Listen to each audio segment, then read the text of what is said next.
అని అంటున్నాడు. రే ఏమిట్రా గడ్డం, ఏమిట్రా జుట్టు అలా పెంచేసావేంట్రా అని అంటే సడన్గా వీడికి గోడ మీద యేసయ్య బొమ్మ కనిపించింది.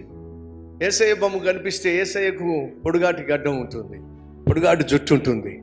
అది చూసి డాడీ చూడు అన్నాడు. ఏంట్రా అని చూస్తే యేసయ్య పిక్చర్, పొడుగాటి గడ్డం, పొడుగాటి జుట్టు. యేసయ్య కటింగ్ చేయించుకున్నాడా చూడు డాడీ అని తెలివిగా నాన్న నోరు మూయించేశాడండి. నాన్నకేం చెప్పాలి అర్థం కాల. చూశాడు, కాముగా వెళ్ళిపోయాడు. 1 వీక్ అయిపోయిన తర్వాత డాడీ నా ఫ్రెండ్స్ అందరూ కూడా బైకులు కొనుక్కుంటున్నారు, కాలేజీకి వెళ్తున్నప్పుడు బైక్ మీద వస్తున్నారు, బైక్ మీద వెళ్తున్నారు, నాకు కూడా బైక్ ఈ డాడీ అని చెప్పి వీడు ఆవేశంగా వచ్చి డాడీని అడిగాడు. అప్పుడు డాడీ రే ఒకసారి యేసయ్య ఫోటో చూడు అన్నాడు. ఎందుకు డాడీ?